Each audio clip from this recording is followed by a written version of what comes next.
रोटी वाले ससुराल में चावल को तरसी बहू। भैंस की आंख, आज तो आटा कितना गीला हो गया है, लोई करने में गोंद की तरह हाथ में चिपक रहा है। इतनी भयंकर गर्मी में रोटी बनाना मुझे भसूड़ी लगती है, मगर मेरे भुक्कड़ ससुराल वालों को रोटी ही चरनी है। गर्मी से पसीने पसीने होकर बेचारी बहू रोटी बनाने में लगी पड़ी थी, तभी ननद किचन में आती है। चारू भाभी, आप इतनी सारी रोटी बनाकर रख कर एवं ठंडी कर रही हैं। वहाँ सबकी प्लेट खाली पड़ी है, कम से कम परोस तो देती लाकर।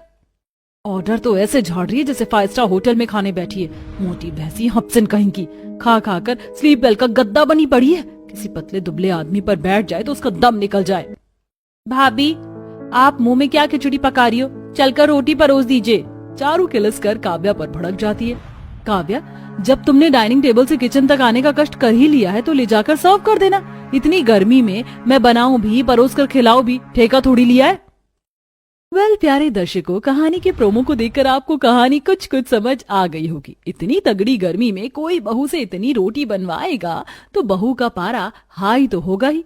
सारा माजरा क्या है, चलिए देखते हैं। Good morning to my lovely lovely YouTube fan. आज मैं बना रही हूँ कुकिंग स्पेशल मिनी ब्लॉग। हम बनाना सीखेंगे नमकीन चावल।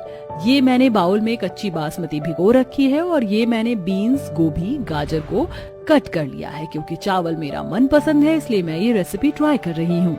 रसोई के अंदर ब्लॉग बनाते हुए चारू नमकीन चावल बना रही थी, वहीं खाने की मेज से कस्तूरी। पिछले 3 घंटे से ये लड़की रसोई में नाश्ता बनाने में भिड़ी है। सादा पराठा भुजिया बनाने में बीरबल की खिचड़ी बनाने जितना टाइम लगा दिया। अरे चारू, आज की डेट में नाश्ता करवाएगी या सीधा रात को डिनर मिलेगा? बस बस, आ गई मेरी प्यारी माँ। गर्मा गर्म नमकीन चावल हाजिर है। चावल देखकर कस्तूरी खींचकर कहती है, हे भगवान, कैसी आलसी लड़की पैदा की है मैंने। जब भी इसको खाना बनाने को बोल दो, निपटने वाला खाना बनाती है। पहले ही मेरे पिताजी को शुगर है, 4 रोटी बेलने में भारी लग रहा है तुझे। माँ, तुम्हें पता तो है कि मुझसे गोल रोटी नहीं घूमती, टेढ़ा मेढ़ा मेघालय नेपाल का नक्शा बन जाता है। पर वैसे भी रोटी की तुलना में चावल पचने में आसान होता है और नमकीन चावल गर्म हो पिताजी को नुकसान नहीं करेगा। रोटी ना बनाने के 10 बहाने करवा लो। कल को रोटी खाने वाले ससुराल में शादी हो गई, पता नहीं कैसे गुजारा होगा इस चावल की चासड़ी का। अरे तो मैंने किराने की दुकान किस लिए खोल रखी है? हर महीने चावल का कट्टा अपनी बेटी के खाने के लिए भेज दूंगा। दरअसल चारू को चावल खाने का काफी चाव था कि अगर 2 टाइम में से रात में 1 टाइम भी रोटी बन जाए तो वो अपने लिए चावल उबाल कर खाती। पर क्या होगा जब चारू को चावल छोड़कर रोटी खाने वाला ससुराल मिलेगा और चावल के लिए तरसना पड़ेगा। जहां थोड़े ही दिन में हजारी प्रसाद के परिवार में पक्की शादी हो जाती है। शादी होकर बहू बनकर वो आती है जहां पार्वती देवी आरती करते हुए, आओ बहू आओ, प्रसाद खानदान में तुम्हारा खूब स्वागत है, कलश गिराकर गृह प्रवेश करो। तभी लाठी लिए दादी चमेली कड़क और टौर से टोकती हैं, पोता बहू, तू रोटी नहीं खाती है क्या? देखो जरा कलाई एकदम ककड़ी जितनी पतली है। तभी शालू आग में घी डालते हुए, दादी, आपने शादी में देखा नहीं था, भाभी प्लेट भर भर कर चावल खा रही थी। इसकी भैंस की आंख ठल्ली ननद तो बड़ी चुगलखोर है। खुद ने इतना ठूस कर नान रोटी मिस्सी रोटी खाया, मैंने मना किया क्या? देवरानी जी, हमारा परिवार तो रोटी पार्टी है, इसीलिए अब रोटी खाने की आदत लगा लो। जी जेठानी जी। कुछ देर में सब अपने कमरे में जाकर आराम करते हैं और अगला दिन चालू होता है। चारू किचन में आती है जहाँ सास, जेठानी, दादी तीनों थी। आजा आजा ऋषभ की लुगाई, तेरी ही प्रतीक्षा कर रहे थे। हे भगवान, पता नहीं पहली रसोई में ये दादिया सास कितनी पूरी कचौरी छनवाएंगी। छोटी बहू, हमारे घर में कोई ज्यादा तला भुना पूरी पकवान नहीं खाता, तो तुम 2-3 तरह की सब्जी और पतली पतली रोटी बना लो। पहली रसोई में रोटी बनवाने की बात से बहू के मन में लड्डू फूट जाता है। ओ बेटे, मौज कर दी। चलो अच्छा, इतनी चिपचिपी गर्मी में पूरी मिठाई नहीं बनाना। तभी बावर्ची खाने में 4-5 बोरी आटा देख कर बहू हक्की बक्की हो जाती है। लगता है मेरे ससुराल वाले साल भर के आटे का कोटा एक बार में ही भरवा लिए हैं। फटाफट आटा गूंथ लेती हूँ। बहू जैसे ही कटौती लेती है तभी रचना, देवरानी जी, हमारे यहाँ इस कटौती में नहीं बल्कि परात में 4-5 किलो आटा गूंथता है, तभी रोटी पूरी पड़ती है। ये सुनकर चारू चक्कर खा जाती है। 4-5 किलो आटे की रोटी कौन खाएगा? मैं ऐसा करती हूँ, थोड़ा चावल थोड़ा रोटी बना लेती हूँ, मिला जुला कर खा लेंगे। देवरानी जी, हमारे घर में ना कोई चावल खाता है और ना आता है, अब आटा लगा लो। रोटी खाने वाले ससुराल में चावल ना बनने का भेद खुलने पर बहू भड़क जाती है। हे भगवान, ये कैसी रोटी खाने वाले कैद खाने ससुराल में फंस गई। ऐसा लग रहा है जैसे चावल खाने के लिए तरस के रह जाऊंगी। बहू गुस्से में एक परात आटा गूंथ कर रोटी बनाती है। हे भगवान, इतने घंटे से किचन में खड़ी खड़ी रोटी बनाने में मेरे तो कमर का कचुम्बर निकल गया। तभी ससुर हजारी प्रसाद आवाज देते हैं। नहीं बहू, रोटी बन गई तो गर्मा गर्म खिला दो। हल्का होने के बाद पेट खाली हो जाता है भाई। जी ससुर जी, बस लाई।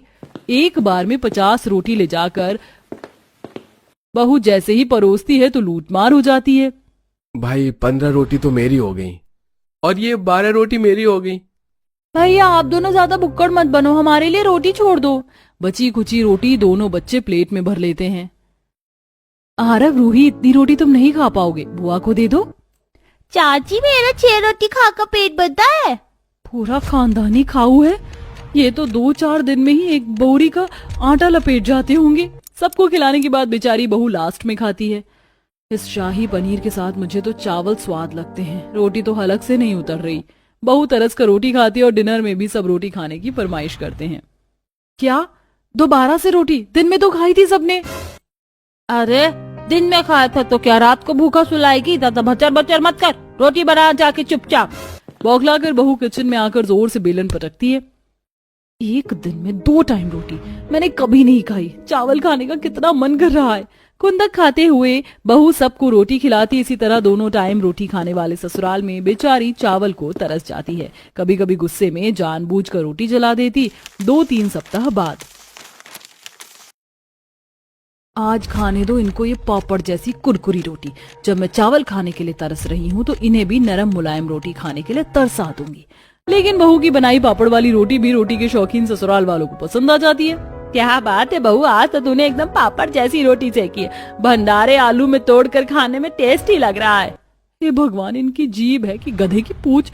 चली रोटी भी अच्छी लग रही है। क्या बेचारी बहू रोटी खाने वाले ससुराल में यूं ही चावल खाने के लिए तरसेगी या मजा चखाएगी? बस बहुत हो गई इनकी तमाशा।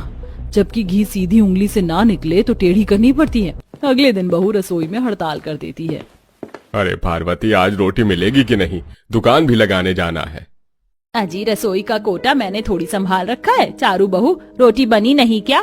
बहू कमरे में से बैग पैक करके आती है। अरे कहाँ जल्दी बोरिया बिस्तर लेके सुबह सुबह? माँ जी, मैं अपने मायके जा रही हूँ। भाभी, आप चली जाओगी तो मैं रोटी बनाकर कौन खिलाएगा? काव्या, मैंने रोटी का ढाबा नहीं खोल रखा है। जिससे रोटी खानी है वो खुद खा सकता है। जब से शादी करके आई हूँ दिन रात खाली रोटी रोटी खाकर पक चुकी हूँ। चावल खाने के लिए तरस गई हूँ मैं। बोलते हुए बहू रोने लगती है, जिस पर सबको पछतावा होता है। बहू, हमें माफ कर दे, हमने समझा नहीं कि हमें रोटी खाना पसंद है मगर तुझे चावल। पार्वती उसी दिन एक बोरी बासमती चावल खरीदवा के मंगवा देती है, जिससे अब दोनों टाइम थोड़ा चावल और रोटी एक साथ बनने लगता है। कृषिवन, एक ऐसा गांव जहां खेतों में गेहूं की बालियां झूमती थी, नहरों में पानी कलकल बहता था और हर किसान की आंखों में उम्मीद चमकती थी। लेकिन फिर कुछ बदला। मॉनसून ने मुंह मोड़ा, सभी नहरें सूख गईं, खेतों में दरारें आईं और देखते ही देखते कृषिवन गांव में अनाज की महामारी शुरू हो गई और वो गांव बन गया बिना अनाज वाला गांव। कुछ कहते हैं ये प्राकृतिक आपदा है और कुछ इसे एक प्राचीन श्राप बताते हैं, पर सच क्या है आइए मिलकर जानते हैं कहानी में थोड़ा पीछे चलकर। हे भगवान, इतनी मुश्किल से थोड़ी सी सब्जी जुटा पाई थी, अब वो भी चूल्हे की तेज आंच में जल गई। अब मुझे इसमें पानी मिलाना पड़ेगा। कुछ देर बाद पानी वाली सब्जी लेकर पूजा अपनी सास को देती है। अरे बहू, ये क्या है? ये कैसी सब्जी बनाकर लाई है? इसमें पानी के सिवा कुछ नजर नहीं आ रहा है। वो माँ जी, चूल्हे की तेज आंच में सब्जी थोड़ी जल गई थी, इसलिए मुझे उसमें पानी मिलाना पड़ा। हे भगवान, पहले ही हमारा पूरा गांव अनाज से वंचित हो चुका है, उसके बाद इतना भटक कर, चक्कर काट कर, पैरों की चप्पल खिसकर हमें दूसरे गांव में जाकर ये थोड़ी सी सब्जियां मिल पाती हैं और तू उसे भी ठीक तरीके से नहीं बना रही है। पहले ही ये मुंह रोटी और चावल के लिए तरस चुका है, अब मुझे लगता है तेरी बदौलत ये सब्जियों के लिए भी तरसने लगेगा। नहीं नहीं माँ जी, आइंदा कभी नहीं होगा। मैं समझ सकती हूँ कि बिना अनाज के सिर्फ सब्जी खाना बहुत कठिन है, मैं आगे से ध्यान रखूंगी। वहीं गांव के दूसरे घर में सुमित्रा के उसकी नई नवेली बहू आती है। आओ बहू रानी, घर के अंदर आओ। अगले दिन सुबह, अरे जेठानी जी, अगर रोटियां चावल नहीं बनी थी तो थोड़ी देर रुक जाती। मुझे इतनी भी भूख थोड़ी ना लगी थी कि आप सिर्फ थाली में सब्जी लेकर आ गई। सब्जी ही खानी है देवरानी जी, आपको सब्जी ही बनी है, खाने में रोटी चावल नहीं है। क्या सब्जी के साथ कोई दूसरा अनाज खाने को नहीं मिलेगा? लेकिन क्यों? दरअसल सीता, तुम ऐसे गांव की बहू बनी हो जिस गांव में अनाज नहीं है। ये गांव बिना अनाज का है। इस गांव में चावल, गेहूं, बाजरा, तिल, सरसों, जो जैसे अनाज की खेती नहीं होती। इस बिना अनाज वाले गांव में व्यक्ति जैसे तैसे करके चुन बीच कर सब्जियां लाते हैं और वही खाते हैं। क्या बिना अनाज वाला गांव? जहाँ तक मुझे पता है गांव में तो अनाज की अच्छी फसलें होती हैं, लेकिन मैं तो पहली बार सुन रही हूँ बिना अनाज वाला गांव जहाँ अनाज की महामारी है। ये भगवान, अब क्या होगा? ठीक है, लाइए मैं यही सब्जी और ये पानी ही खा पी लेती हूँ। चिंटू मेरा प्यारा बेटा, जिद मत कर, देखिए सब्जी खा ले, नहीं तो कुछ देर बाद इस भीषण गर्मी में सब्जी भी खराब हो जाएगी और इसमें से बास आने लगेगी। माँ, वो मुझे ये रूखी सब्जी की नहीं, अनाज की भूख है, मुझे रोटी खानी है माँ, रोटी। कहाँ से ला कर दूं बेटा मैं तुझे रोटी, जब हमारे इस गांव में अनाज की अकाली पड़ी हुई है। अगले दिन सुबह कड़ी धूप में पटपटाती गांव की सभी औरतें अनाज की तलाश में निकलती हैं, जहां वह देखती हैं कि सभी उपजाऊ जमीन सूख कर बंजर हो चुकी हैं। मुझसे अब और नहीं चला जा रहा है। इतनी दूर आने के बाद भी हमें ना तो कहीं कोई अनाज मिला और ना ही कोई सब्जी। मुझे तो लगता है कि सभी सब्जियां तोड़कर लोग ले जा चुके हैं। अब हम लोग आज लेट हो गए, चलो अब खाली हाथ ही वापस लौटते हैं। वहीं दूसरी तरफ दीपा के घर में उसका भाई दस्तक देता है। भैया आप यहाँ? हाँ बहन, मैंने सुना कि तेरे गांव में अनाज की अकाली पड़ रही है, इसलिए देख मैं तेरे लिए कितना सारा चावल, दाल, गेहूं लेकर आया हूँ। ये बल्ले बल्ले, आज तो हम लोग दाल चावल रोटी सब्जी खाएंगे। दीपा सभी अनाज को चूल्हे के पास रखती है। जाती हूँ कुएं से पानी ले आती हूँ खाना बनाने के लिए। दीपा बाल्टी लेकर कुएं के पास पानी भरने आती है। वहीं चूल्हे के पास रखा अनाज धरती के अंदर लुप्त हो जाता है। और जब दीपा पानी की बाल्टी लेकर चूल्हे के पास आती है, हे भगवान, ये क्या हो गया? यहाँ पर रखा मेरा सारा अनाज कहाँ चला गया? माँ जी, माँ जी! सभी लोग चूल्हे के पास आते हैं। दीपा सारी बात अपनी सास से कहती है। बहू, इस गांव का नाम बिना अनाज वाला गांव है, ऐसे ही नहीं पढ़ा। ये श्रापित गांव है, बहुश्रापित। इस गांव में ना तो अनाज उगाया जा सकेगा और ना ही किसी के चूल्हे पर कोई अनाज पक सकता है, इसलिए तेरे भाई का लाया हुआ अनाज अपने आप ही लुप्त हो गया। वहीं दूसरी तरफ नीची जात के किसान अपने सूखे बंजर जमीन के पास खड़े होकर, कैसी सूखी बंजर पड़ी हुई है हमारी जमीन, काश ये हमें वापस मिल जाती। अरे ये हमारी जमीन नहीं है हरिया, अब तुम इस जमीन का मोह छोड़ दो। सही कहा सुखिया, जमीन के प्रति ये मोह त्याग देना ही ठीक है, क्योंकि ये हमें कभी नहीं मिलेगी।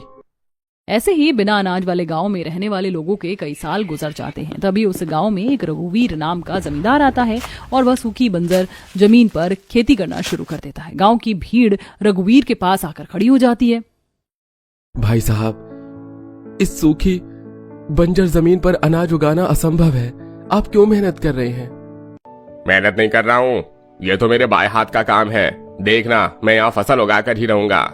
रघुवीर पूरी सूखी बंजर जमीन को अच्छे से क्यारियों में काटकर अनाज रोपकर पानी पाटकर वहां से चला जाता है। अगले दिन रघुवीर के साथ पूरा गांव उस बंजर जमीन को देखने आता है, जहां वह देखते हैं कि रघुवीर की फसलें पूरी तरीके से सूख चुकी हैं और जमीन पहले की तरह ही बंजर हो गई। तभी उस भीड़ में खड़ी मलिया कहती है, ये गांव हमेशा बिना अनाज वाला गांव ही रहेगा। इस बंजर जमीन पर अनाज का एक दाना नहीं उगेगा, एक दाना नहीं। तरसोगे तुम लोग अनाज के लिए। इतना कहकर मलिया अपनी कुटिया की तरफ जाने लगती है कि तभी वहां खड़ी पंखुड़ी को ये बात खटकती है और वह भी मलिया के पीछे पीछे उसकी कुटिया में पहुंचती है। तुम यहाँ क्यों आई हो? आपकी बातों ने मुझे परेशान किया, इसलिए मैं यहाँ आई हूँ। आखिर आपने ऐसा क्यों कहा कि ये गांव अनाज के लिए तरसेगा? आपकी बातों से मुझे लगता है कि आपको कुछ रहस्य जरूर पता है इस गांव के बारे में। मैं आपके आगे हाथ जोड़ती हूँ, अगर आप कुछ जानती हैं तो भगवान के लिए मुझे बताइए। तो मुझे भली लगती है बेटी, इसीलिए मैं तुझे बता रही हूँ। मैं इस गांव में अपने अपाहिज बेटे के साथ रहती थी। मेरा बेटा अन्नपूर्णा माता का बहुत बड़ा भक्त था। अन्नपूर्णा माता की दया से मेरे बेटे ने बहुत बड़े जमीन पर बहुत विशाल खेती की थी, गेहूं की। और ये बात गांव के बड़े जमींदार की आंखों में खटक गई और वो लोग जमीन सहित उस फसल की मांग मेरे बेटे से करने लगे। और जब मेरे बेटे ने ऐसा नहीं किया तो पत्थर चला चला कर दौड़ा दौड़ा कर मेरे बेटे को उन लोगों ने मार दिया। मेरा बेटा अपाहिज चाह कर भी अपनी जान नहीं बचा पाया। तभी उस दिन साक्षात अन्नपूर्णा माता वहां प्रकट हुई और इस पूरे गांव को श्राप देकर गई कि ये गांव अनाज के बिना एक एक दाने के लिए तरसेगा। मैं आपकी तकलीफ को समझ सकती हूँ, पर अब आप मुझे बताइए इसका निवारण क्या है? इसका निवारण एक ही है बेटी। जिस तरह से उस बड़े जमींदार ने दलील वर्ग के लोगों की जमीन और फसलों को छीना है, अगर वो उन्हें लौटा दे तो हो सकता है कि अन्नपूर्णा माँ अपने श्राप को वापस ले ले। अब अगले ही दिन पंखुड़ी दलील वर्ग के लोगों से उनकी डॉक्यूमेंट्स लेती है और जाकर सरकारी दफ्तर में गैर कानूनी तौर से छीनी जमीन के ऊपर कार्रवाई करवाती है। कुछ दिन बाद अथॉरिटीज त्रिवेदी को बुलाते हैं। देखिए, आपके ऊपर पंखुड़ी जी ने 420 की धारा लगाई है, जिसमें आपने फर्जी रूप गरीब लोगों की जमीन को हड़पी है। अगर आप उनकी जमीन वापस नहीं करते हैं तो सभी जमीनों को सरकार खुद ब खुद आपसे ले लेगी और साथ ही आपको जेल की कड़ी कार्रवाई में भी रखा जाएगा। नहीं नहीं नहीं सर, आप ऐसा मत कीजिए। मैं सभी की जमीन को उनके जमीन के कागजात के साथ लौटा दूंगा। अगले दिन पंखुड़ी त्रिवेदी के साथ सभी दलील वर्ग के लोगों को उनकी जमीन के कागजात वापस करती है। अरे, अपने हाथ में अपने जमीन के कागजात पाकर हम बहुत खुश हैं। अब हम चाहते हैं कि एक बार दूसरे गांव से अनाज का बंदोबस्त करके हम लोग खिचड़ी का भोग बनाकर अन्नपूर्णा माँ को चढ़ाएं और पूरे गांव में भंडारा करवाएं। ठीक है, ये तो बहुत अच्छी बात है। अब अगले ही दिन डरते डरते पंखुड़ी दूसरे गांव से अनाज का बंदोबस्त करवाती है। हे भगवान, मैंने ये अनाज मंगवा तो लिया, पर कहीं ऐसा ना हो मां अन्नपूर्णा का भोग बनने से पहले ही अनाज लुप्त हो जाए। अब देखते ही देखते खिचड़ी का भोग बनकर तैयार हो जाता है। सभी लोगों को थोड़ी हिम्मत मिलती है। अन्नपूर्णा माता को खिचड़ी का भोग चढ़ाया जाता है। दूसरी तरफ गांव का हर एक परिवार जमीन पर बैठकर खिचड़ी का प्रसाद खा रहा होता है कि साक्षात अन्नपूर्णा माता वहां प्रकट होती हैं अपनी दिव्य रोशनी के साथ। अन्नपूर्णा माता आ गई। गांव वालों, देखो, साक्षात अन्नपूर्णा माता यहाँ प्रकट हुई हैं। आपके चरणों में कोटि कोटि प्रणाम अन्नपूर्णा माता। आपकी दया से आज कई साल बाद हमारा ये गांव अनाज का भोजन ग्रहण कर रहा है। चिंता मत करो मलिया, अब तुम्हारा ये गांव प्रतिदिन अनाज का भोजन ग्रहण करेगा, क्योंकि मैंने अपनी दिव्य दृष्टि से देखा कि कैसे एक स्त्री ने अपनी बल बुद्धि का इस्तेमाल करके दलित लोगों का जमीन उन्हें वापस दिलाया। मैं ये सब देखकर बहुत प्रसन्न हुई, इसलिए अब मैं अपना श्राप वापस लेती हूँ और ये वरदान देती हूँ कि अब ये सारा बंजर जमीन उपजाऊ हो जाएगा।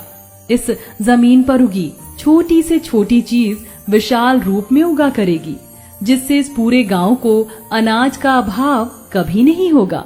इस दिन के बाद से कृषिवन गांव का श्राप हमेशा हमेशा के लिए खत्म हो जाता है और साथ ही सारे किसानों की जिंदगी हमेशा के लिए खुशहाल हो जाती है।